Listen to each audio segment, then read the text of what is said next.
Resolución de Controversias. La mesa va a estar coordinada por la licenciada Sofía Gómez Ruano, que es también la coordinadora del Comité de Solución de Controversias de ANADA. Sofía, por favor, iniciamos. Muchísimas gracias.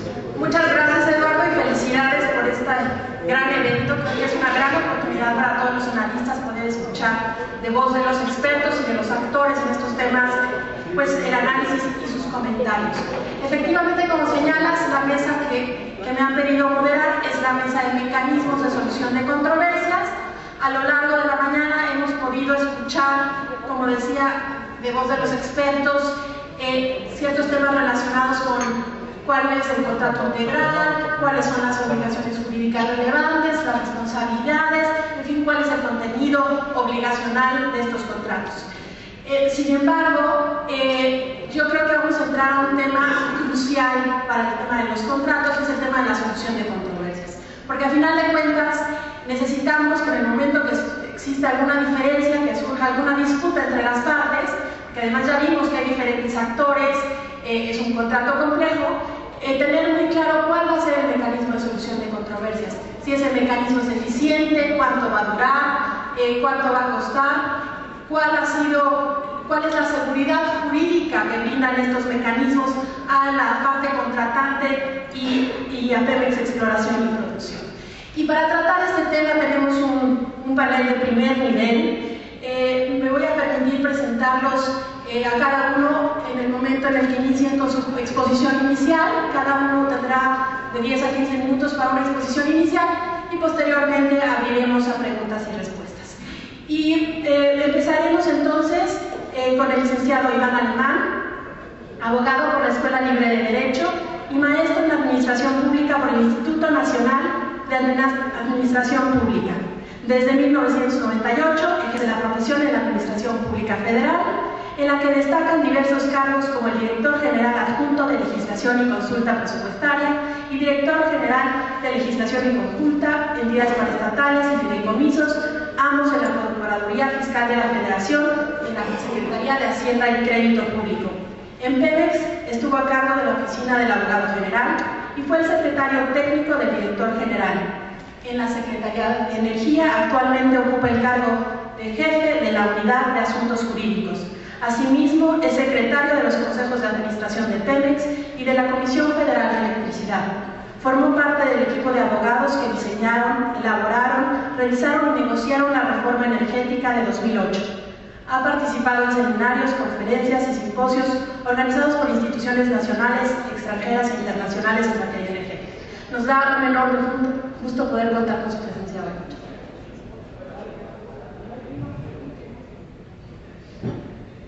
Buenas tardes, gracias.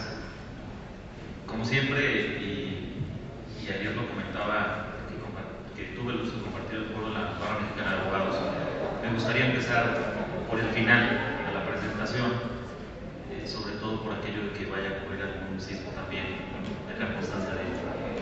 El final de la presentación pues son los agradecimientos, entonces muchas gracias evidentemente a la NADE por hacerme el favor de invitarme a esta plática.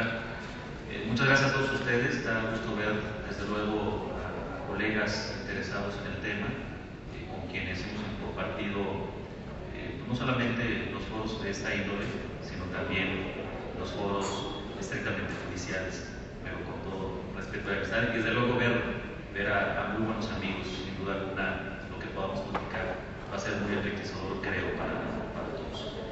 Mecanismos de resolución de controversias, fundamentalmente quisiera abordar los mecanismos alternos para la resolución de controversias. Evidentemente, y esto lo sabemos muy bien, representa ciertas ventajas el poder llegar a un muy buen arreglo o a un arreglo mediano antes de acudir necesariamente a una instancia judicial propiamente dicha. Siempre debe privilegiarse el acuerdo de las partes y la buena voluntad para resolver las controversias.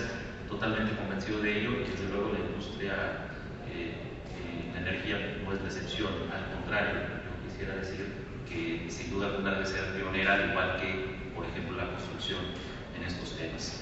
Me voy a enfocar fundamentalmente y de manera muy sucinta, como todos ustedes saben, en la Constitución, en el artículo 17, párrafo 4, Se establecen los mecanismos alternativos de resolución de controversias sin necesariamente establecer limitaciones o distinción entre ellos, algo por lo que se refiere a la materia penal que no es objeto de esta plática. En las leyes, desde luego ley de adquisiciones, se permite la posibilidad de acudir al arbitraje y otros mecanismos de solución de controversias. Esto lo comento, sin embargo, más adelante vale la pena aclarar, y es una opinión que yo he expresado en distintos foros e incluso por escrito. A mi entender, la ley de adquisiciones, incluso en las actividades no sustantivas, no es aplicable en el tema de arbitraje, sino que tenemos que acudir directamente a la ley de premios. Podemos abundar sobre ello más adelante, sin embargo lo he dicho porque es algo, desde luego, de todos conocidos. La ley reglamentaria del artículo 27 constitucional de la ley de los mexicanos, desde luego, establece la posibilidad de pactar el arbitraje y también nos señalan la jurisdicción de los tribunales y las reglas para llevar a cabo la aplicación del derecho extranjero. Un artículo importante es el artículo 63 del reglamento de la ley de los mexicanos, que ahí también se regula y establece la posibilidad de acudir a los medios alternos de resolución de controversias. Y el artículo 57 de las disposiciones administrativas de contratación de petróleos mexicanos, que todos sabemos, desde luego regulan y van dirigidas a petróleos mexicanos y a sus organismos subsidiarios, prevén también y permiten el llevar a cabo mecanismos alternativos de resolución de controversias. En las últimas rondas de contratos llevados a cabo por petróleos mexicanos, específicamente por Pemex Exploración y Producción, ustedes podrán apreciar en los modelos que incluso están en la página de internet de la paraestatal cuáles son los mecanismos que se están utilizando. El primero de ellos, y el más obvio tal vez, es desde luego el llevar a cabo consultas directas. Se establece que cualquiera de las partes podrá indicarle a la otra que tiene la necesidad de llevar a cabo alguna consulta por un tema de interpretación de alguna cláusula del contrato o de ejecución del mismo. Desde luego, cualquiera de las partes pudiera decir en un momento dado que este mecanismo no le está siendo de su total satisfacción y entonces poder acudir a otro. Es importante comentar, sobre todo para hacer uso del arbitraje, que son excluyentes. Solamente se podría acudir al arbitraje si se agotan otros medios alternativos de resolución de controversias, como la consulta directa. Algunos temas muy específicos son abordados por un experto independiente, temas, desde luego, aspectos de índole técnicos, de seguridad, salud, de protección ambiental, incluso contabilidad, entre otros aspectos, son resueltos por un tercero experto. En el propio modelo de contrato se establecen las reglas relativas a este tercer experto. Fundamentalmente tiene que ver en diseñar una lista previa de los expertos a los cuales se puede acudir, de manera tal que, por ejemplo, si Petróleos Mexicanos tuviera la necesidad de acudir a uno de ellos, le propone a su contraparte a 3 terceros expertos dentro de esa lista previamente acordada, que desde luego puede ser objeto de revisión posterior. Sobre estos 3 expertos, la contraparte elige a uno y este tercero tendrá desde luego un término para emitir su resolución, como también lo tendrán las partes para ponerle los elementos a este tercer experto para que lleve a cabo esta resolución. Si la vía del tercero experto también no es del todo satisfactoria para las partes, entonces se expedita la vía del arbitraje. Hay un tema aquí con el tercero experto, y así está, insisto, en los modelos, incluso la designación del tercero experto, o lo que pudiera ser eventualmente su resolución, puede ser objeto también de arbitraje. En este caso, acudimos al arbitraje, como ya lo indiqué, cuando las disputas no pueden ser resueltas por algún otro mecanismo. Y también lo que se menciona ahorita, relacionadas con el experto independiente, con las decisiones que emite. Lo que establece el modelo, y cuando utilizo la palabra modelo no significa que no pueda ser distinto, es eso, es un modelo, algo que sirve de base. Establece la sujeción, las reglas de la Cámara de Comercio Internacional, que me parece más adelante uno de mis colegas abordará sobre este aspecto, y por tanto, evidentemente, yo no abordaré sobre esas reglas. La ley aplicable, la mexicana, el tribunal se establece integrado por 3, uno por cada una de las partes, y uno que será designado conforme las propias reglas de la ICC. El idioma es en español y la sede es en la Ciudad de México. Aquí es donde, en este tema del arbitraje, es donde quiero nuevamente regresar a la página 2 de la presentación que están visualizando. Como todos ustedes saben, hay una distinción entre la actividad sustantiva y la no sustantiva. La actividad sustantiva es objeto de regulación en la Ley de Petróleos Mexicanos, desde luego su reglamento y las disposiciones administrativas de contratación. La actividad no sustantiva, evidentemente, Ley de Adquisiciones y su reglamento. Pero para el caso específico del arbitraje, yo sostengo que jurídicamente tenemos que aplicar ley de Pemex y no necesariamente la ley de adquisiciones. Esto implica incluso a meternos en temas de debate fuerte, como pudiera ser las limitaciones que podemos tener respecto del objeto del arbitraje para la actividad no sustantiva. Evidentemente, y a mi entender, esto no necesariamente interesa a este foro, sino más bien a otro tipo de proveedores, pero para efectos de una buena discusión académica, creo que el debate es importante sobre las limitaciones que pudieran existir. Otro mecanismo no está catalogado en la regulación como un mecanismo de resolución de controversias. Sin embargo, a mí me parece que materialmente tenemos que tratarlo de esa manera y darle esa naturaleza por simplemente un par de razones. Se establece la posibilidad de prever este mecanismo de gobernanza, que no es otra cosa que un grupo directivo en donde está sentado un representante de cada una de las partes, que tiene como misión fundamental velar, y lo voy a englobar de esta manera. No lo van a leer así ni en las disposiciones administrativas de contratación ni en el modelo de contrato, pero englobando todas estas funciones que tienen en pantalla, fundamentalmente, creo yo, es velar por la buena ejecución del contrato.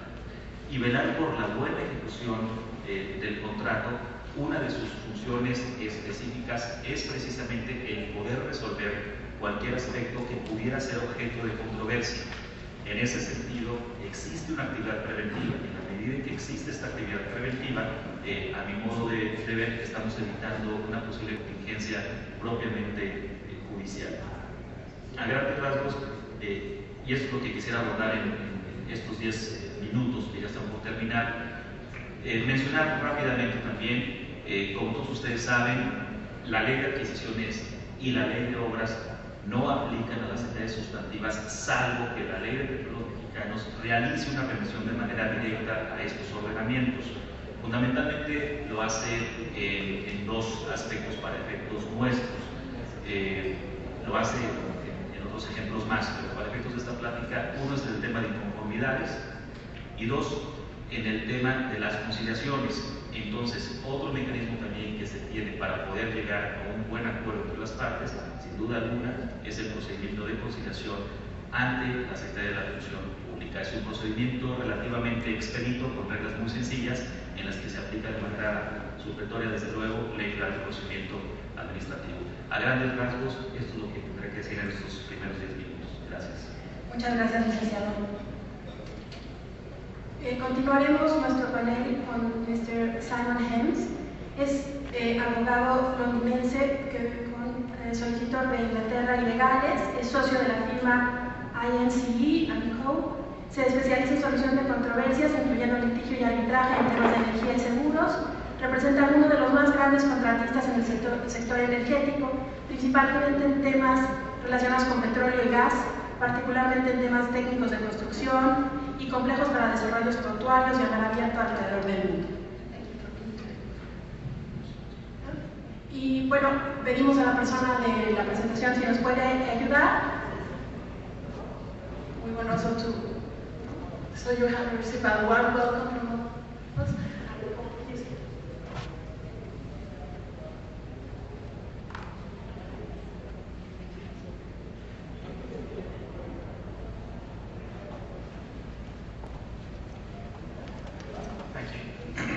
Good afternoon. I'm going to start with one of those rarest of things from a lawyer, and that's an apology, because I am limited by English, so you probably weren't expecting an English exam this afternoon, as well as some content from me on dispute resolution, so please bear with me, but hopefully the slides will help as well. I appreciate that what we're talking about here today is the Pemex model contract and the the mechanism written into that, which is, as has just been explained, it's Mexican law, it's Mexican arbitration, and so what on earth is a London lawyer doing here, trying to give some input from my point of view? Well, I was honoured to be asked to come here, and what I'm going to try and do is just share a few notes with you based on my experience of 12 years of the evolution of dispute resolution on international contracts so far as its impact on the London arbitration market, and perhaps how that evolution has helped things develop and helped the process of avoiding disputes, and in the process trying to put people like me out of a job, rather than actually creating work for us. This picture, just by way of illustration, I think is fairly typical of the sort of situations many of us find ourselves in, and usually by the time my phone rings, this is the sort of the pressure situation which parties have got themselves into. It's going to be a bit of a canter, but these are some of the subjects I'm going to try and touch on and give you a flavour of, and maybe we'll get into some a bit more detail afterwards in questions, or if you want to talk to me afterwards.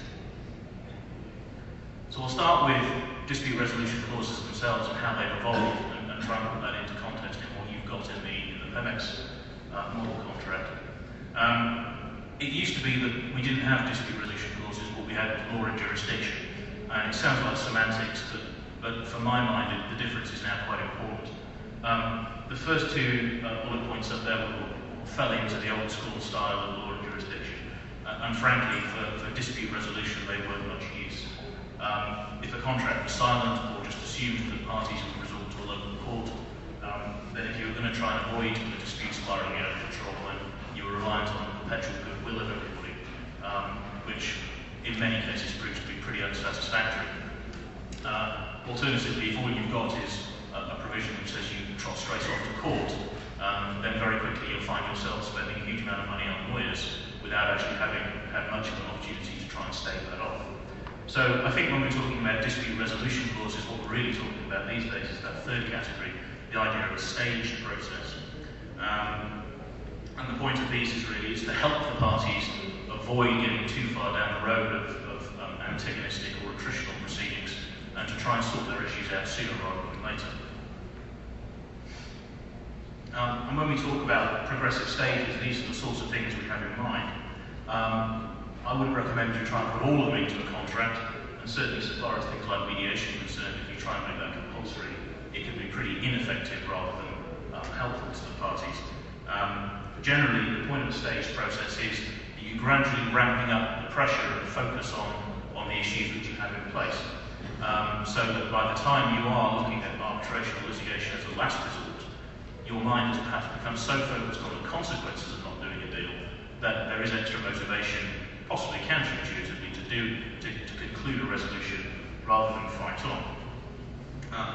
And in that context, I note that the way the Pemex model is structured and is the sort of phased process which is able to achieve that, and I think is a fairly modern way of approaching things and is progressive. This is primarily done from a London perspective, but speaking to people around the world, I think it has general application. Just a quick comparison of the relative virtues of arbitration versus litigation. I think the main advantages to arbitration is it tends to be confidential, and in an industry where often the disputes will revolve around sensitive or very confidential information, that's a real virtue. Enforcement is much easier of awards generally. In many parts of the world, if all you've got is a court judgment, then you effectively have to go and retry the case to be able to enforce the award you got from the original contractual agreement. And then generally the power of the parties to actually shape the proceedings, to define their own procedure, to define how they want to deal with evidence, and make something which is proportionate to the dispute, and select a tribunal which has the skill set for the particular issues. Whereas there's a relative randomness to the way courts will operate. The selection of a judge can be well out of the party's control. He may not have experience even of the industry, let alone a particular type of work we're concerned with. On the downside, arbitration will tend to be slower in my experience, and nothing's cheap, but it does tend to be more expensive, particularly under the ICC model. But for the benefits you get with that, it's often a compromise the parties are willing to take. I note that the Pemex contract is ICC arbitration. It's without doubt one of the leading bodies and provides a very useful support infrastructure to help parties put their disputes together, to manage them and to get them dealt with as quickly as possible. The one downside is it's very expensive. You will pay administration fees on top of the tribunal fees, and they can rack up very quickly even for relatively modest disputes. But that goes with the territory, and as long as you go into it with your eyes open, then you still get the benefits of the process. Typically, certainly in the energy sector, in my experience, you see ICC or perhaps just ad hoc uncontrolled rules. Most of the systems are broadly the same. They give tribunals a very broad set of powers to define how the procedure is put together, and in particular, they give the parties a lot of power to shape how disputes are put together. But the usual procedure, certainly so far as European proceedings and in London are concerned, would follow this kind of order. And the usefulness, in my experience, of adopting this type of approach is that it front-loads the obligations of the parties to set out their case, to put up their evidence, to explain what witnesses they got and what they're going to see. And if anything else, that can still help encourage the process of having a dialogue and trying to settle your cases before you actually end up in a hearing and an award, and then possible issues about having to enforce or concerns about whether the other side even has assets to enforce against. Control is a very important part of any arbitration, and ICC is no exception. They give very, very broad discretion to the parties to shape their cases. Selection of tribunal is obviously one of the first things anyone will deal with. It's a hugely important step, but it does mean you can think about who you want, and you're pretty much free to select anybody subject to questions of conflict or whether they're just not interested in being an arbitrator. That means you can tailor the expertise on your tribunal to suit the issues. You may not have a particularly legally strong case, so you put a commercial man on the tribunal, or vice versa. You might want a very black letter law approach. You might think about a retired judge, perhaps, or in some cases even a practicing judge. The discretion is there, and you can really put together a panel of talents to help you cut through and sort out your issues.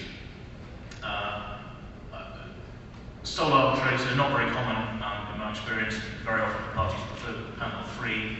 I believe that's the approach that the Pemex contract takes. Usually if you've ended up with sole arbitrators because one of the parties hasn't engaged, because consent's pretty rare, so you end up with a default situation.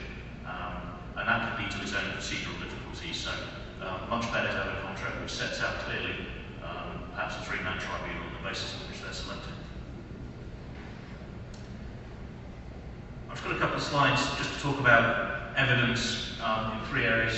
I'll just run through this quite quickly. The documents in particular can be a huge issue in arbitration. Actually, we'll just go back one slide. Thanks.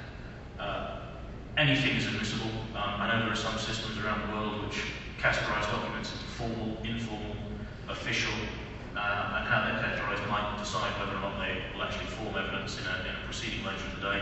Well, from my point of view, anything will be admissible. Anything can cause you to become undone. And particularly you have to bear in mind things like emails, handwritten notes, anything where people perhaps are less formal in the way they're approaching each other, and has been the undoing in many a case where a party has otherwise thought they have maybe a very strong position to take.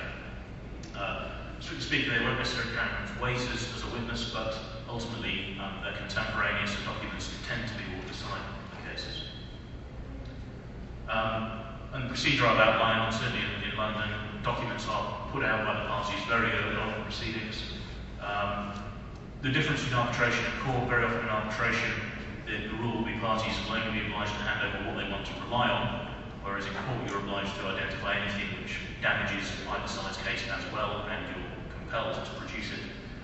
That does mean in arbitration that disclosure of documents is a real battleground, because everyone's always suspicious that the other side has withheld the really dirty laundry. And you can spend a lot of time arguing with the tribunal over what needs to be produced.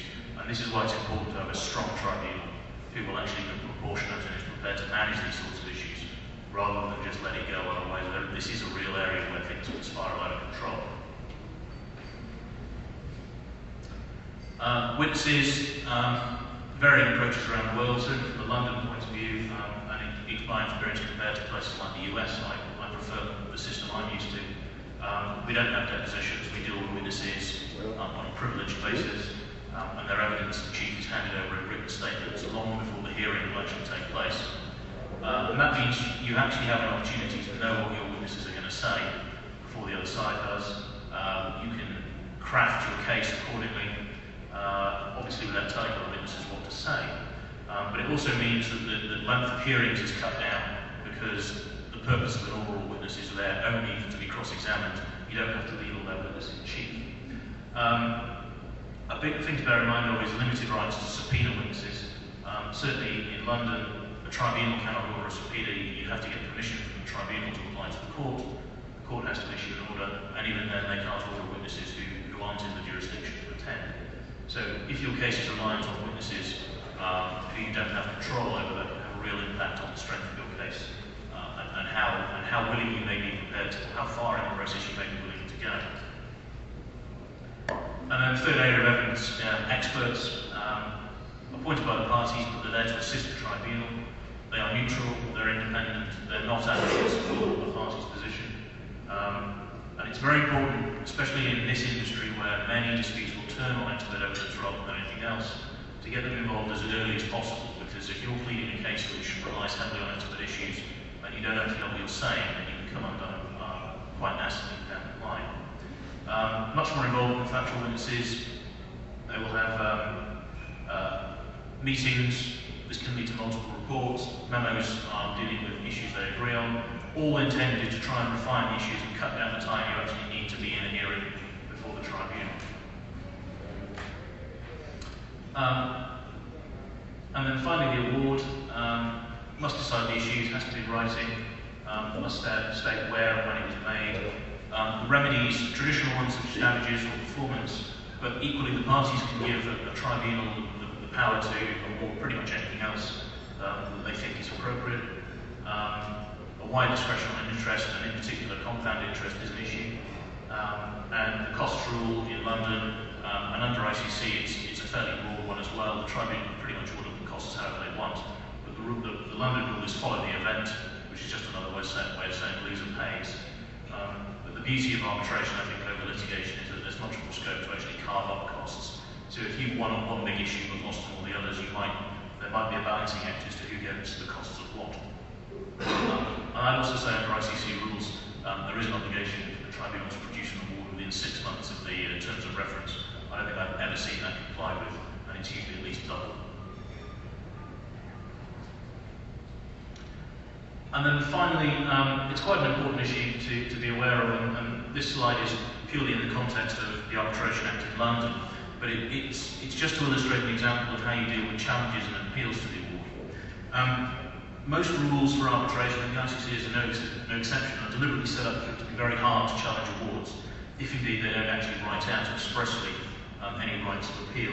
And that's really a recognition that the tribunals who are being put together to decide these disputes are being asked to do it from a much more commercial point of view. Their purpose is to try and cut through some of the obstructive arguments on black letter law, to take a more commercial approach.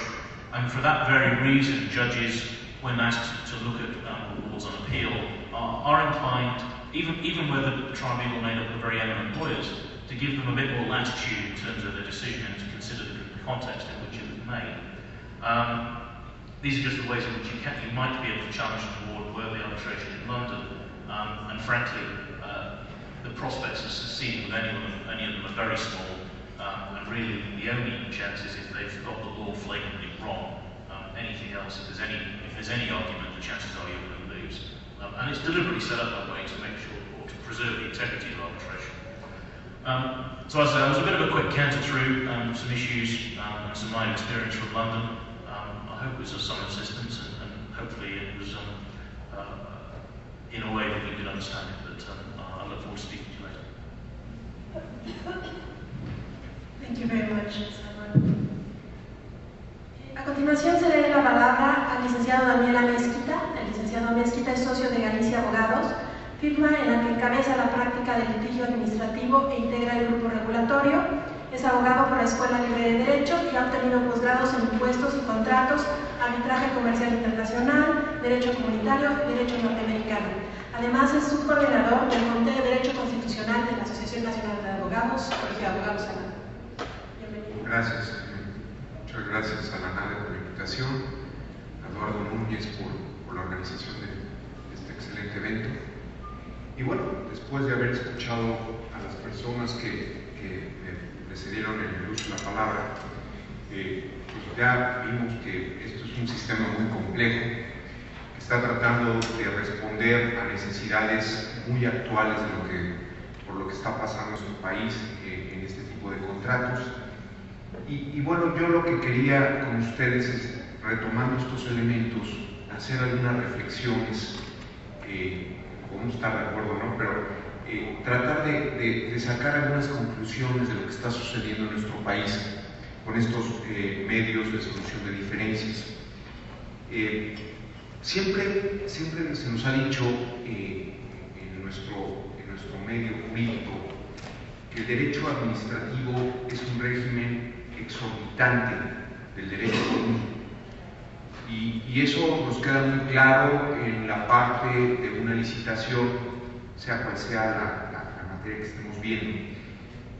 Pero de pronto, cuando se adjudica el contrato, pareciera que en la práctica lo que nos está diciendo es: esto se convirtió de pronto en un régimen exorbitante del derecho común al derecho común. De pronto se vuelve una cuestión que en nuestro medio estamos cada vez aceptando más, que es derecho mercantil, y las resoluciones a veces no saben de dónde tomar los elementos, si de las disposiciones del Código de Comercio o las multireferidas DATS o la ley de Pemex o el reglamento, cuál fue la última reforma, etc. Como que hay cierta incertidumbre desde mi punto de vista a veces de la naturaleza jurídica que tienen hoy en día estos contratos, sobre todo para la parte de la resolución de la controversia. Incluso pareciera que la naturaleza de estos contratos prevalece en función del medio de defensa que utilicemos. Si utilizamos el arbitraje como un medio de alternativo de solución de diferencias, nos vamos a encontrar que se usan muy frecuentemente criterios o disposiciones de derecho común por encima de ciertas disposiciones de derecho administrativo. Todo depende obviamente de lo que se está argumentando por cada una de las partes en el procedimiento. Y si nos fuéramos a los tribunales pues tratan de preferenciar, punto número uno, la resolución de los amparos que tienen en el juzgado. Y ya después de mucho tiempo privilegiamos la resolución de este tipo de controversias, pero con uso de elementos de derecho administrativo, cualquiera que estos sean, y al buen entender de los jueces de distrito, nos aplican ciertos criterios. Si tenemos entonces estos mecanismos alternativos de solución de diferencias a nuestra disposición, pues para tener mecanismos alternativos, primero tendríamos que tener muy claro cuáles son los medios ordinarios de defensa, de los cuales, entre ellos, el arbitraje es un medio alternativo. ¿En serio tenemos muy claro en nuestro medio cuáles son los medios ordinarios de defensa en este tipo de asuntos? Yo creo que no. La novedad de este tipo de régimen, la novedad de este tipo de contratación, ha implicado que nos vayamos directo a los medios alternativos sin todavía discernir claramente cuáles son los medios ordinarios. Si hiciéramos un resumen de lo que dice la Constitución, la Ley Federal de Procedimiento Administrativo, la Ley Federal de Procedimiento Contencioso Administrativo, la Ley Orgánica del Tribunal Federal de Justicia Fiscal y Administrativa y la Ley Orgánica del Poder Judicial Federal, pudiéramos coincidir en que hay dos grandes vertientes. No cabe duda que cuando el Estado es parte en un litigio, los tribunales de la Federación van a conocer de las controversias. Eso es lo que nos dicen las disposiciones legales.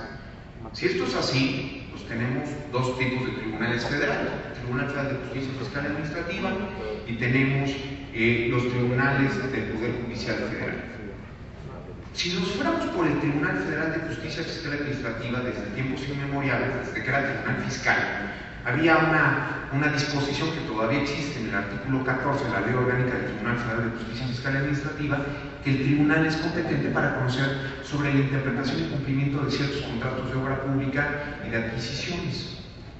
Pero con el paso del tiempo le hemos ido metiendo un poquito más de elementos a esta fracción, y hoy en día se dice que este tribunal es competente para conocer de cuestiones de criterios sobre la interpretación y cumplimiento de los contratos de obra pública y de prestación de servicios, etc.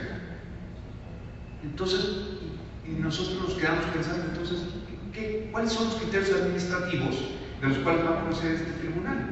Porque evidentemente, pues entonces no se le está acotando la posibilidad de que este tribunal conozca de cuestiones directamente derivadas de la interpretación y cumplimiento de los contratos.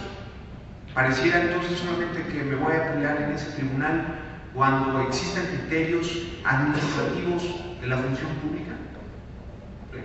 Todavía no tenemos una numerosa jurisprudencia que nos revele o que nos haga entender exactamente cuándo sería competente hoy en día este tribunal para conocer de ciertas controversias que tienen una relación con la interpretación y cumplimiento de contratos administrativos. Ya no estamos hablando de estos contratos en específico que se refieren a actividades sustantivas de carácter productivo. Entonces, la otra vía que nos quedaría sería el Poder Judicial Federal.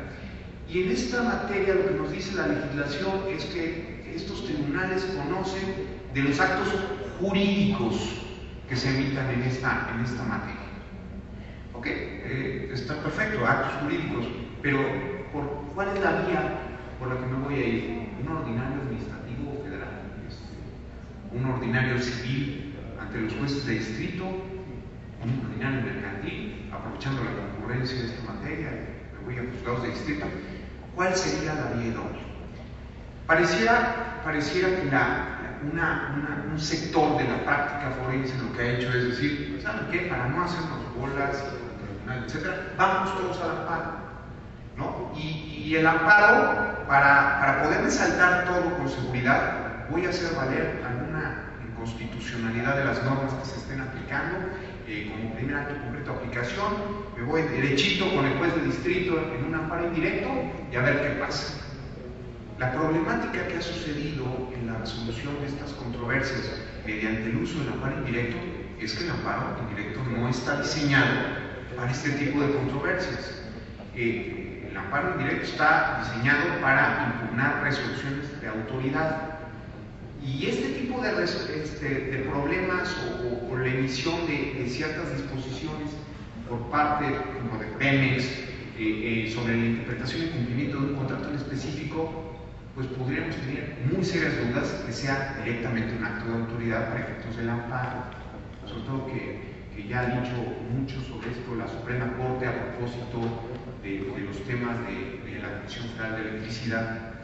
Entonces, si el amparo no está diseñado para hacer un procedimiento en donde estemos con una contraparte, con posibilidades de tener audiencias, como cualquier juicio ordinario, sino que lo que se está tratando de impugnar es la inconstitucionalidad o ilegalidad de un acto de autoridad, pues entonces flaco favor estamos haciéndole a nuestros clientes agotando este amparo amparo indirecto en forma directa. Entonces, ¿qué nos está quedando? También lo que ha hecho la práctica forense, es decir, pues mira, con base en el 75 del Código de Comercio, aunque todos estos contratos tienen que ver con actos de comercio. Entonces, para no errar, vámonos al ordinario mercantil. Perfecto. Entonces, tenemos múltiples casos en los cuales, utilizando esta argumentación, pues estamos recurriendo a los jueces de distrito de lo civil en juicios ordinarios mercantiles y que, bueno, pues repito, los jueces de distrito normalmente preferencian la resolución de los amparos que tienen pendientes antes que resolver un ordinario mercantil. Bueno, ya no quiero decir nada de juzgados del fuero común, pero la práctica va por allá. Si estos son los medios ordinarios, bueno, podemos entender por qué de pronto estamos usando al arbitraje como una forma recurrente de solucionar este tipo de diferencias. A mí lo que me preocupa del arbitraje es que siempre el arbitraje lo usamos para preferenciar la resolución del fondo antes que la forma. En nuestro país pareciera, digo, sin dudar que haya gente muy inteligente y muy capaz. La verdad, en nuestro medio, los árbitros pues solamente les falta arbitrar un partido de FIFA, porque los vemos en arbitrajes que tienen que ver con inversión extranjera, paneles de roaming, cuestiones de industria de la construcción, cuestiones de propiedad intelectual. En serio, o sea, podemos tener árbitros que tengan esa capacidad, porque son más capaces que un juez de distrito mixto en el pueblo más apartado de la provincia.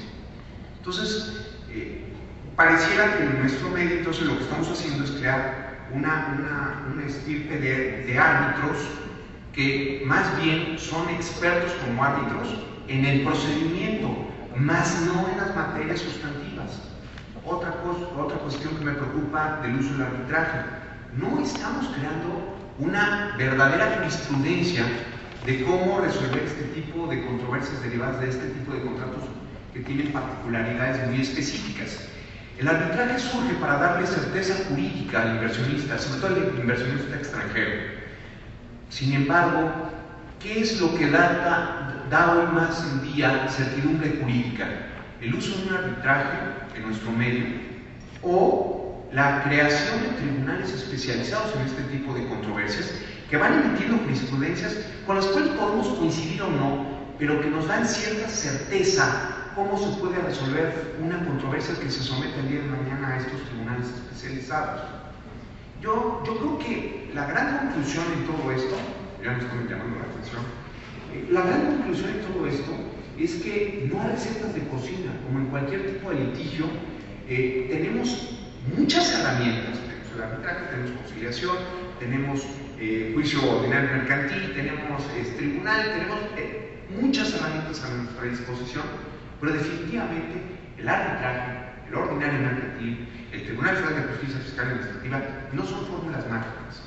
Tenemos que hacer uso del criterio, tenemos que ver el caso concreto, tenemos que ver la complejidad del asunto para saber qué tipo de vía pudiera ser la más adecuada para resolver este tipo de controversias, y lo que es más importante, empezar a crear un bagaje de precedentes, de criterios, de jurisprudencia, que el día de mañana también resuelvan ciertas lagunas que hoy en día tenemos en estos contratos, en nuestra legislación, y que en sí tengamos certeza jurídica, y ya no importa que sea un árbitro o un juez el que resuelva la controversia, tenemos ciertos lineamientos, tenemos ciertos parámetros con los cuales podemos prever para nuestros clientes cómo se puede resolver una controversia en un caso específico. Muchas gracias. Muchísimas gracias, Daniel, por tu intervención. Sin lugar a dudas, el arbitraje tiene sus complejidades, y sobre todo viéndolo en un ámbito administrativo. Y relacionado con esto, quisiera hacerle algunas preguntas antes de abrir a preguntas del foro a nuestros expertos del día de hoy. La primera, antes de entrar en el tema del arbitraje, a mí me parece muy interesante el esquema escalonado que prevén estos contratos integrales, pero me gustaría preguntarle al licenciado Alemán, en su opinión y con la experiencia que ha adquirido durante estos años participando en el Consejo de Pemex de CFE, en la figura del experto independiente, ¿qué tan eficiente es? ¿Qué tan útil puede llegar a ser? Sobre todo si pensamos en que posteriormente pudiéramos llegar a tener un procedimiento arbitral en el que también pudiéramos ofrecer periciales de expertos. ¿Cuál es la razón de ser del experto independiente y si en la práctica ha resultado eficiente contar con esta figura? Déjame comenzar por la parte triste. Me parece que no ha resultado eficiente, pero porque quienes hemos estado involucrados no hemos sido eficientes. Ni los servidores públicos, ni las partes involucradas. Yo estoy convencido de que el tercero experto es una herramienta sumamente útil. El tema es, y lo acabo de apuntar muy bien el abogado Mezquita, yo lo suscribo 100%, dependiendo del caso que tengamos, el monto, la complejidad del tema y el tipo de conflicto que tengamos. Si es un tema de medición de presión, díganme qué tiene que hacer un abogado. A mi entender, nada. Y yo dejaría de lado el tema de forma. Vámonos con el tercer experto que me resuelva el tema de medición. Si es una contención de 600 millones de dólares, 2.000 millones de dólares, me hace sentido, ICC desde luego, por el amplio prestigio, y yo me estoy metiendo la arbitraje que no querías abordar, pero déjame desviar unos segundos. Me hace sentido ICC porque es una institución, desde luego, todas son reconocidas, pero es una institución mundialmente conocida. La naciente institución que acabamos de atestiguar hace algunas semanas en materia de construcción, y ahí es donde va el tema de la especialización de los árbitros, sin duda alguna nos puede dar un valor agregado muy fuerte para otro tipo de asuntos. Si bien no es mundialmente conocida, creo que a todos los que estamos en este salón nos queda claro que los que están ahí, quienes la están impulsando, son personas muy reconocidas. En ese sentido, esta institución nos puede ayudar a este tipo a un tipo de asuntos de una controversia tal vez menor, donde las partes tengan menos problema con el conocimiento de la institución. Desde luego que sirve, y yo estoy convencido de ello, y el tema es hasta dónde tenemos la voluntad de acercarnos a esos medios. Y paradójicamente, y robando segundos del arbitraje, no son tantos los casos de arbitraje. En Pemex no rebasan 10, y a lo mejor estoy exagerando.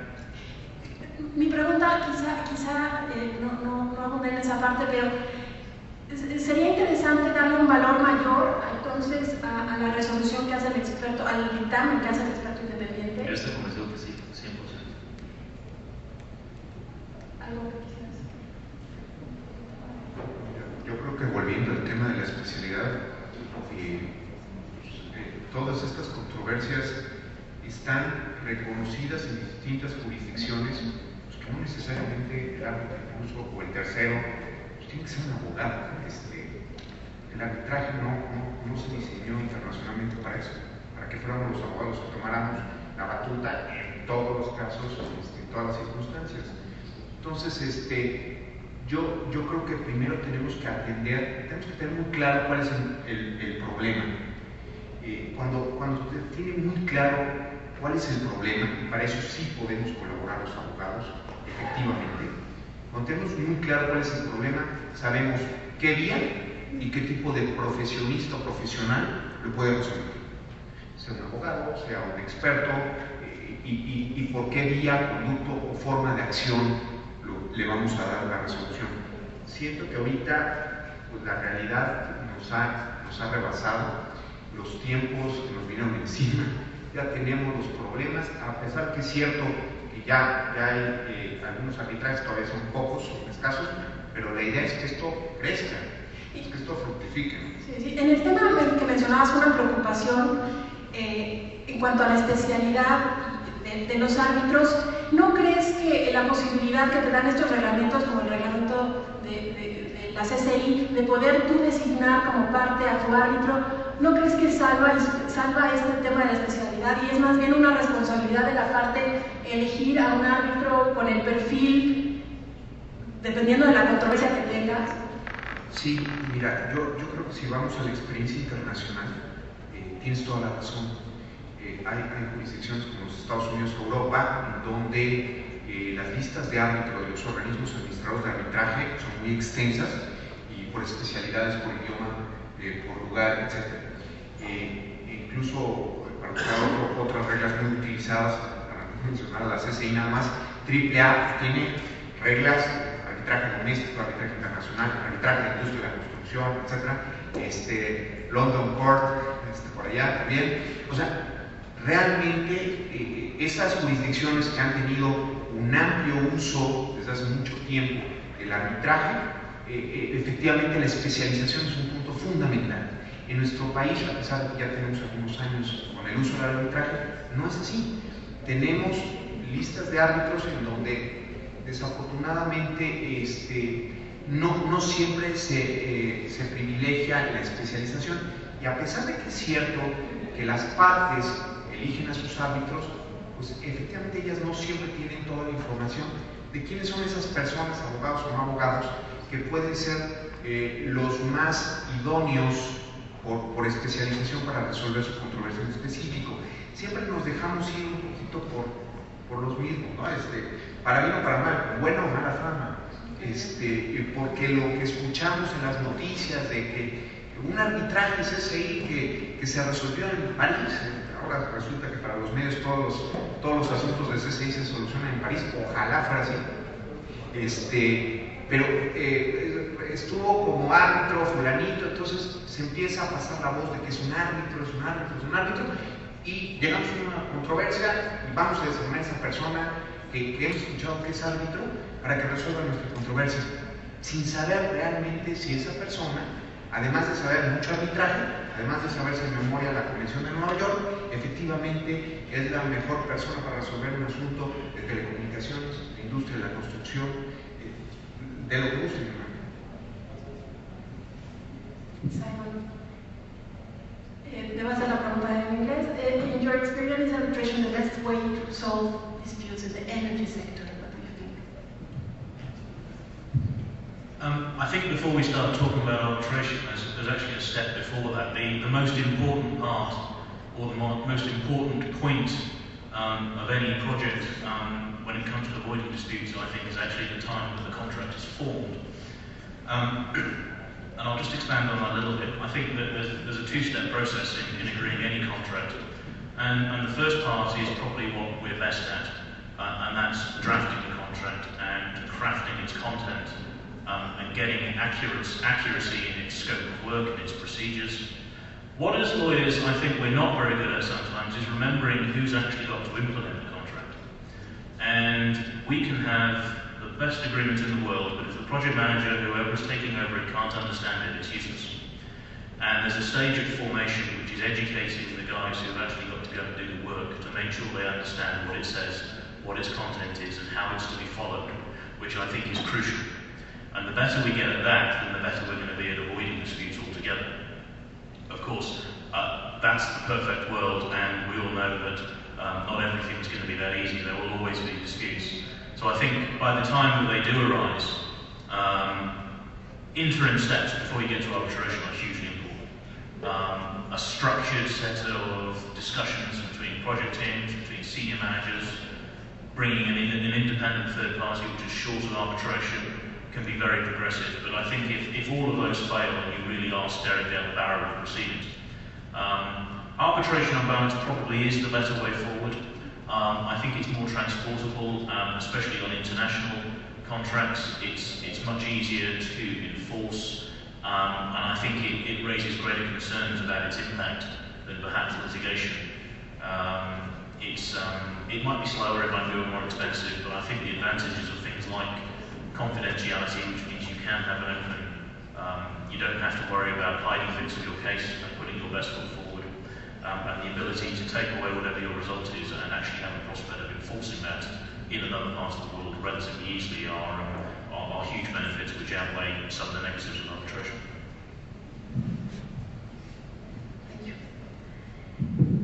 Hablando ya en el tema del arbitraje y ya teniendo también la valiosa opinión de Simon, yo tengo una preocupación y creo que es una preocupación que comparten muchos de nuestros colegas, y es ya definitivamente hay la posibilidad de someterse al arbitraje en estos contratos integrales. ¿Cuáles son aquellas controversias que no son arbitrables? Sí tenemos muy claro qué sí es arbitrable y qué no es arbitrable, y ha habido muchas opiniones encontradas, sobre todo viendo asuntos donde en determinado momento la decisión administrativa no es arbitrable y puede llegarse a anular un laudo arbitral. ¿Cuáles serían sus comentarios al respecto? Digamos, ¿cuál es el ámbito de aplicación del arbitraje? ¿Hasta dónde llega y qué cuestiones quedarían fuera de ese acuerdo arbitral?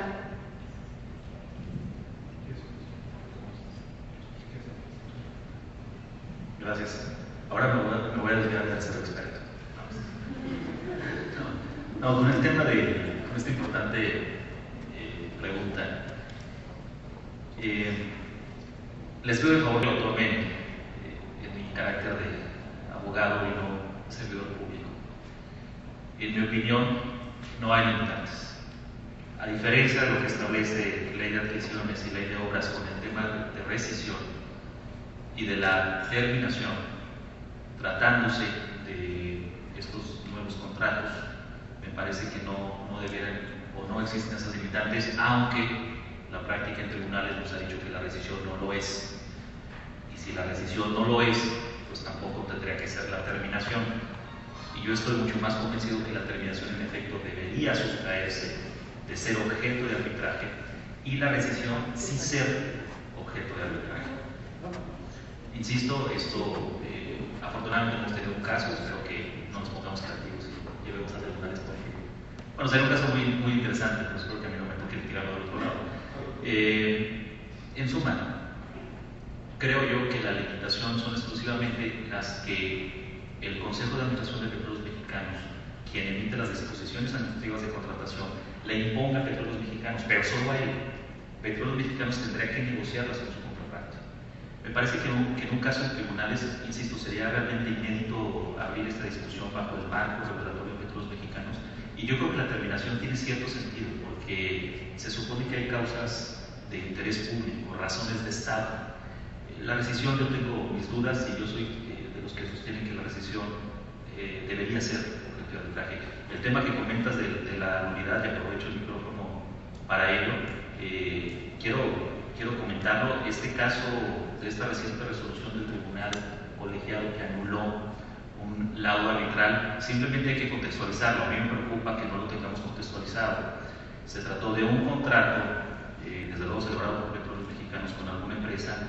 Se llevó a cabo la rescisión administrativa de ese contrato. Para ese entonces ya había precedentes en tribunales que indicaban que la rescisión no era o no debería ser objeto de arbitraje.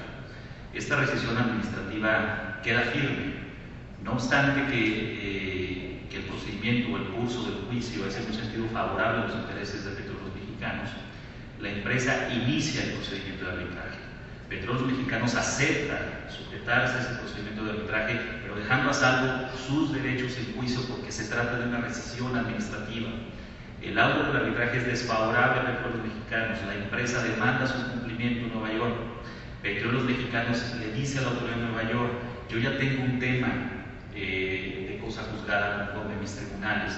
Petróleos Mexicanos demanda la nulidad del laudo y, a mi modo de ver, de manera correcta, insisto, hay que separar lo que ha sido la tradición de los tribunales de mi opinión, pero de manera correcta el tribunal dice: señores, este laudo tiene que ser nulificado, hay cosa juzgada. Yo no tengo la menor duda de que si la Corte hubiera aceptado a traer el asunto en este colegiado, hubiera resuelto en el mismo sentido.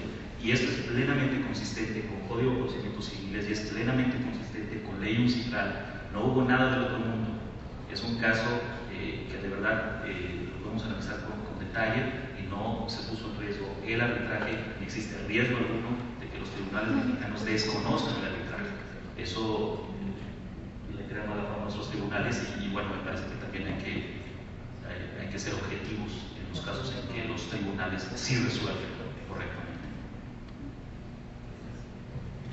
Fíjate, Sofía, que escuchando a Simon, no cabe duda de que nuestro punto de partida debe ser siempre con qué naturaleza tomamos este tipo de contratos dependiendo del país. Para los Estados Unidos o para Inglaterra, pues estos contratos son contratos privados, son contratos day by day, están contratando entre empresas privadas. Para nosotros no es así, por lo menos el grado de desarrollo que tenemos hoy en día no es así, y es más, venimos de un sistema mucho más recalcitrante en donde todo se detenta por parte del Estado. Entonces, nuestra evolución jurídica no es igual. Nuestra forma entonces de ver el arbitraje en uno y en otro país no puede ser igual. No es lo mismo el arbitraje para este tipo de asuntos en Estados Unidos o en Londres, donde es, sin menospreciar, pues, un arbitraje mercantil más que para nosotros, en donde está involucrado un organismo que forma parte de la administración pública, donde nos hemos discutido mucho sobre el interés público en este tipo de contratos. No podemos tomar igual el arbitraje en nuestro medio. Por lo tanto, evidentemente, aunque queramos ser muy modernos y subirnos a la parte de que sí vamos al arbitraje y esto nos va a arreglar todos los problemas, por más que nos queramos abrir al arbitraje, también tenemos nuestras propias reticencias. Y de ahí empezamos a entender por qué decimos, oye, arbitraje sí, pero si es decisión administrativa, híjole, aquí no. Oye, si es terminación anticipada, híjole, como que tampoco, ¿no? Empezamos a poner cortapisas al arbitraje. ¿Por qué? Porque nosotros venimos de una evolución muy distinta a lo que se tiene en Estados Unidos o en Inglaterra. Si viéramos España, ¿qué arbitraje? Esto es derecho administrativo y tenemos tribunales administrativos para que resuelvan este tipo de controversias. ¿Cuál arbitraje? ¿Por qué? Entonces, dependiendo de nuestra jurisdicción, vamos a ver que también el arbitraje se acepta más o menos abiertamente y también empezamos a entender, sí que está de acuerdo con ello, en que pues, ciertos casos los queremos sustraer del arbitraje, como puede ser la rescisión administrativa o la terminación anticipada, que desde mi punto de vista o tomamos el arbitraje abiertamente para todos los supuestos o definitivamente expulsamos el uso del arbitraje en este tipo de contratos. Pero no podemos andarnos con estas medias tintas porque efectivamente nos da más inseguridad de lo que ya tenemos sobre el uso de los medios de defensa. Pues ahora sí abro por preguntas.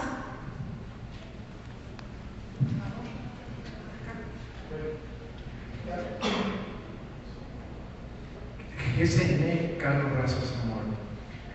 En cuanto al arbitraje, hablamos mucho de los expertos y vimos que ahí como que teníamos una controversia, porque ¿quién va a calificar a esos expertos? Más bien, en lugar de expertos son peritos, ya que los peritos los califican los colegios. Y ya los colegios ya les dan anualmente una calificación para que puedan llevar su función como tal, vamos, para la redundancia, expertos, ¿no? Ustedes en México se denominan peritos, es correcto, ¿verdad? En esos peritrajes se recurre al perito o al experto. Estamos hablando exactamente de lo mismo, lo que pasa es que es un anglicismo que tenemos. En Estados Unidos a los peritos se les llama expert witness. Entonces, de pronto nosotros para este tipo de procesos estamos hablando de expertos, pero en el fondo efectivamente es juicio de peritos, ¿no? El experto para este caso tiene que pasar necesariamente por esa calificación de los colegios o no? No necesariamente, todo depende el oficio o el arte que esté involucrado, no todo tiene cédula, no todo tiene título, pero definitivamente tiene que haber un reconocimiento del grado técnico o de conocimiento que puede tener una persona para un supuesto técnico muy específico. Ahí también tenemos que avanzar. Seguramente. Lo que pasa es que también estos mecanismos que ya han sido utilizados por CFE, los utilizaba el uso y fuerza de centro, los utiliza Pemex desde hace mucho tiempo, ciertamente no son de uso todavía en nuestro medio, ¿no? Entonces, hemos tropicalizado ciertas cláusulas del extranjero y de ahí que incluso se les llama expertos, pero digo, la verdad es que efectivamente son peritos.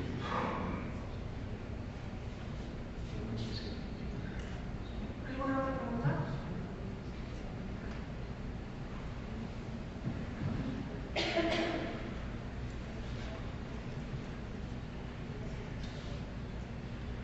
Carlos Ayala, de SMH. Yo quisiera preguntar a ustedes como un método alternativo también y que hoy está ya muy en boga en diversos países y de reciente introducción en México, el tema de la mediación. ¿Qué opinión les merece la mediación como un medio alternativo de solución? Yo tuve la oportunidad de colaborar en el gobierno federal, en un área muy complicada como es el campo, el medio rural, en el que participamos en un programa que le denominamos atención a conflictos sociales en el medio rural, y la mediación fue un instrumento que nos ayudó en muchísimo a solucionar controversias, inclusive en la etapa de ejecución ya de sentencias. ¿Qué opinión les merece en este tipo de contratos esta figura?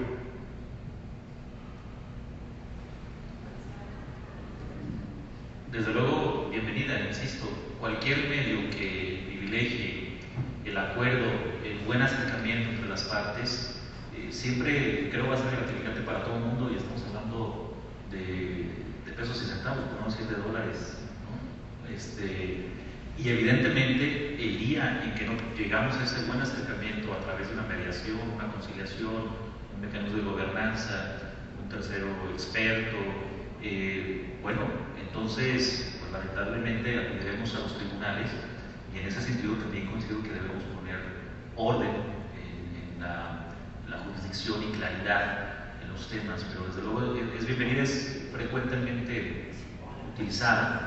No existe desde luego una limitante para que no se haga, simplemente las formas que están hoy por hoy en los contratos son formas que sí defectos los mexicanos, que así deben ser. Hay que tomar en consideración que de alguna manera los términos de los contratos pasan por el Consejo de Administración, y el Consejo de Administración define los términos que no se pueden modificar, entre otras cosas, o comúnmente define como términos no modificables el tipo de resolución de controversia.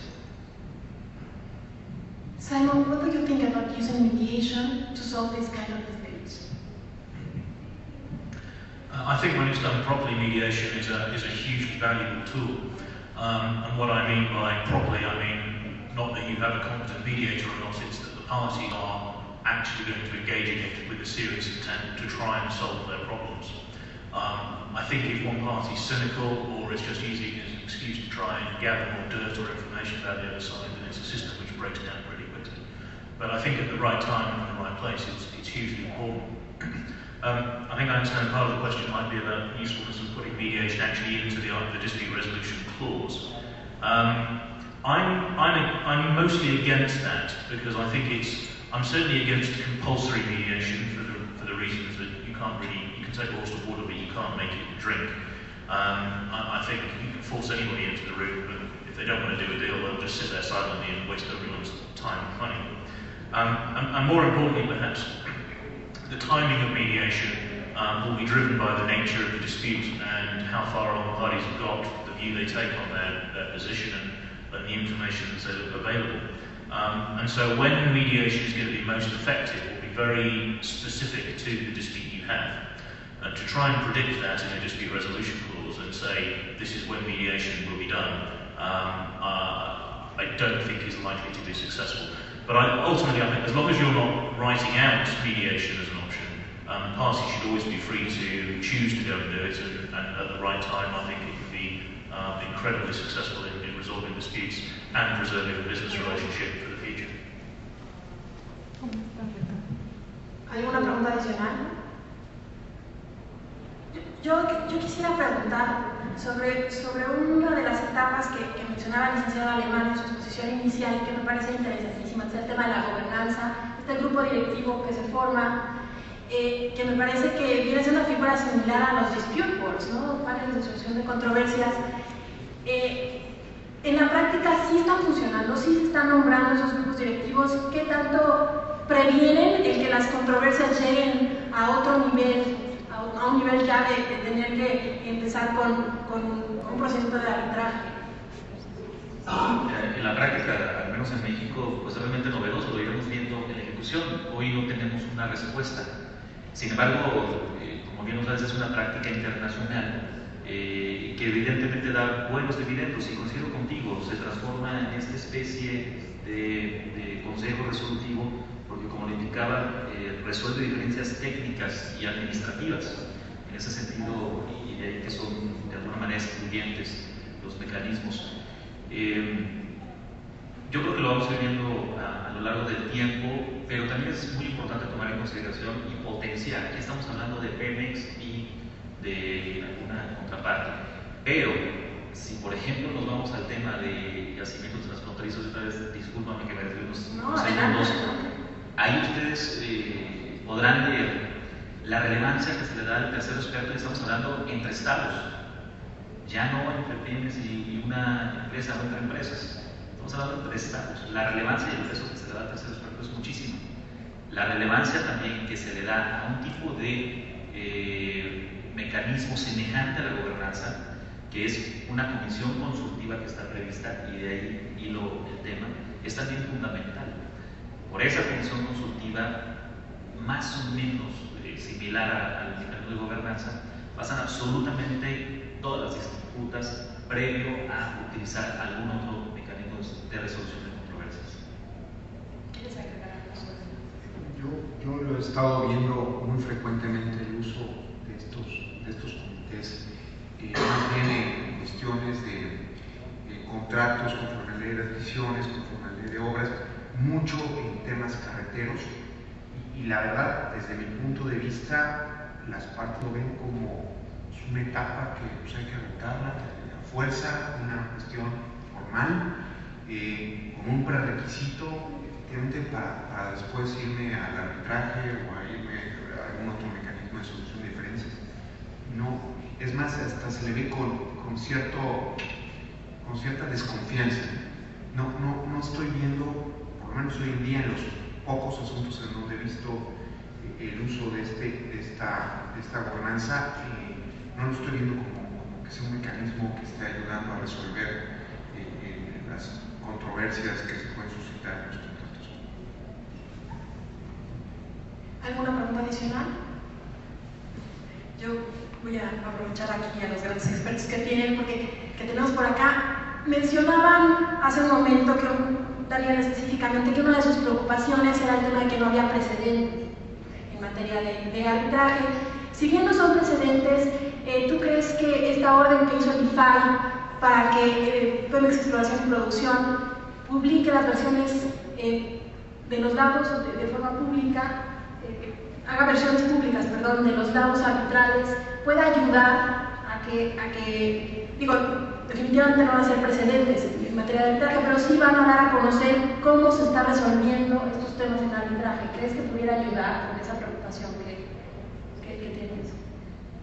Mira, yo creo que el tema del IFAI son otros temas que ahorita están en el tintero, sobre todo en la Suprema Corte, a raíz de los temas del secreto fiscal, la reticencia del SAT de abrir cierta información. A mí, si bien es cierto que sería sumamente interesante conocer cómo se están resolviendo las nuevas controversias en arbitraje, y a pesar de que reconozco también organismos como ICC pues hacen su compilación de laudos periódicamente, AAA también tiene lo suyo, etc. Y por ahí podemos enterarnos de cómo se están solventando algunas de estas controversias en distintas jurisdicciones. Lo único que me preocupa en materia de IFAI es que esto normalmente se utiliza más para ciertos fines distintos a la información. Es más bien usado por intereses políticos, más de un periodista también para ellos es una fuente de obtener información que no siempre la transmiten con esa objetividad en los medios. Entonces, también, si bien es cierto que estos son contratos administrativos, caray, no en todos los casos hay un interés público.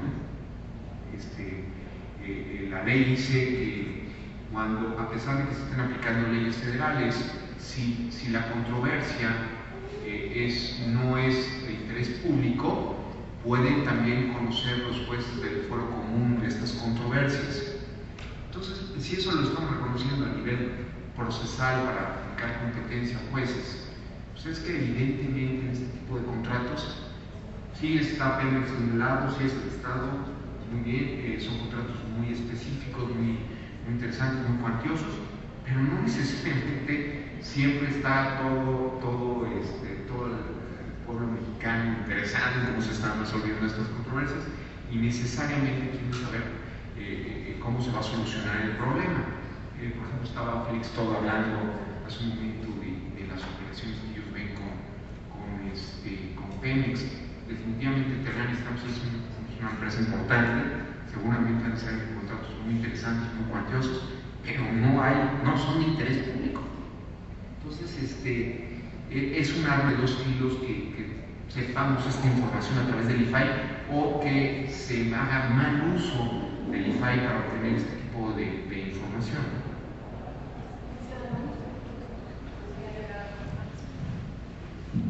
Suscribo la opinión, me parece que no nos daría algún valor agregado que se conociera por este mecanismo del IFAI, por este mecanismo de transparencia, y al contrario me parece, y lo suscribo totalmente, que sería más bien un tema ya de trajín político, y ese trajín político desafortunadamente perjudica a todos los mexicanos. A lo mejor no en la resolución como tal del asunto, en la defensa, en el ofrecimiento de pruebas, pero sí va permeando en la sensibilidad de muchas personas y no lo sé, tal vez en la sensibilidad de los jueces, pensaría que no, pero al ser temas, digamos, con esta magnitud política, sin lugar a dudas y tristemente, de todos los mexicanos llevarían la peor parte. Bueno, pues el tiempo se nos está agotando. Vamos a pedirle a nuestros expositores un comentario final. Would you like to make a comment? Nothing more, nothing less, really. Just to say what a pleasure it's been to be part of this process and to actually have an opportunity to have some input on what is, I think, quite a new and exciting process in the Mexican oil and gas industry. And I hope that there may be a need for people like me to be involved and to help the industry in any way we can. I think we've got a certain history with some of the new ideas which are being explored here, and I certainly very much look forward to seeing how things evolve and develop over the next few years.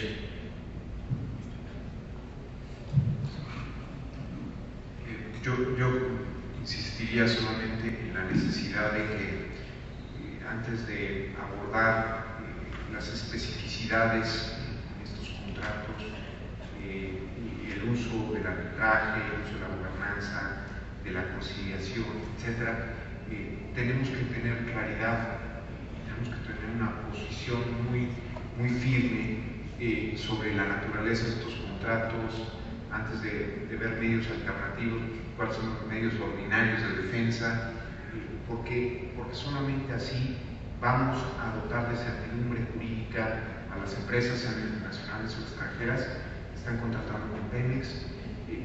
Ahí reside más bien para mí la seguridad jurídica de la inversión, no tanto en la parte del uso de mecanismos como el arbitraje. El arbitraje, repito, no es que sea malo, es una herramienta más, es una herramienta muy útil, pero no nos podemos cerrar ahí. Y lo hemos visto durante estas intervenciones de los especialistas, la multiplicidad de medios de solución de diferencias, y que por no tener claridad todavía en nuestra legislación de qué naturaleza y cuándo se deben de utilizar conforme a nuestras políticas o directrices, pues no le estamos sacando todo el provecho, e incluso nos estamos exponiendo a autoridades como Pemex. Iván hablaba hace un momento de que Pemex llevaría la peor parte si se revelara en el IFAI este tipo de información, y es cierto, o sea, porque aunque son contratos, imagínense de saber que Pemex pierde arbitraje, y efectivamente no sabemos por qué fue, pero Pemex pierde arbitraje, inmediatamente todos en México decimos, los mexicanos volvemos a perder. Ahí sí nos ponemos la cachucha mexicana, México perdió. Y si fue contra una empresa extranjera la que estaba involucrada en el arbitraje, pero tantito. Entonces, como que todavía no tenemos muy claro cuál es el papel de Pemex en este tipo de contratos, cuál es el interés en este tipo de procedimientos de solución de diferencias. Yo creo que todavía tenemos mucha tarea que hacer y mucho camino. Licenciada Alemán, para cerrar con broche de oro, nos regalaría unos comentarios, por favor. Gracias. El tema, siguiendo con la plática, el interés. ¿Quién tiene interés y qué tipo de interés? Jurídico, legítimo, ¿no? Y lo comento porque En mi experiencia en el sector energético, no hay una sola acción llevada a cabo por Petróleos Mexicanos o la Secretaría de Energía, tratándose de un marco regulatorio o de los contratos, que no haya sido impugnada. Afortunadamente, hasta ahora, todas resueltas favorablemente para Petróleos Mexicanos o la Secretaría de Energía.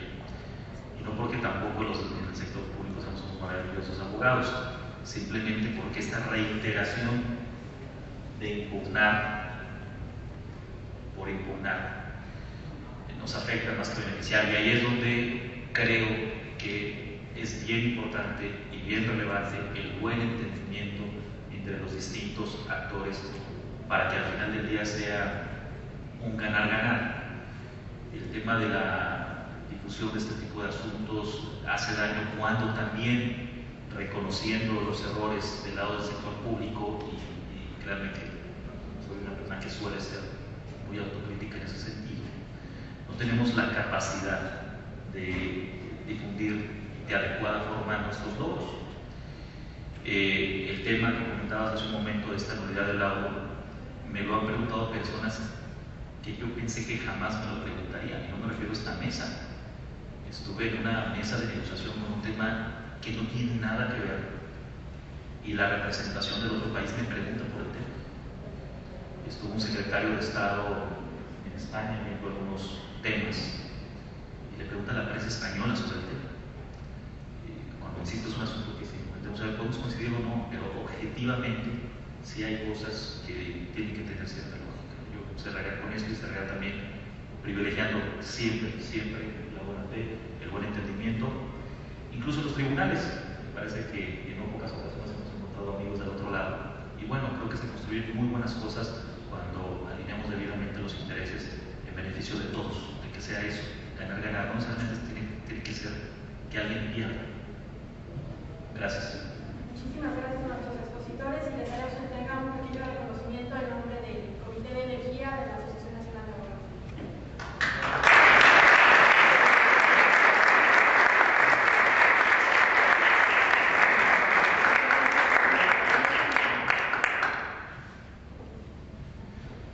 Pues antes de finalizar este foro sobre análisis y discusión sobre los contratos de exploración y producción, quiero hacer tres convocatorias a todos ustedes.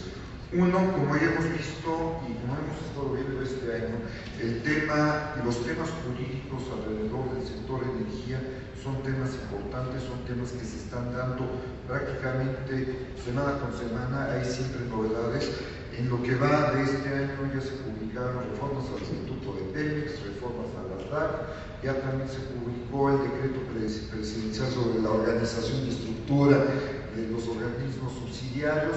Se presentaron importantes iniciativas ante el Senado para reformar nuevamente la ley de petróleos mexicanos. O sea, son temas muy importantes que jurídicamente queremos ser el foro de discusión y análisis de todos ellos. Es decir, los convoco a que vean a la Asociación Nacional de Abogados de Empresas como un foro de discusión, un foro de ideas, un foro donde podemos venir a platicar precisamente todos estos temas que, sin lugar a dudas, van a seguir creciendo en volumen, en importancia y en interés de todos.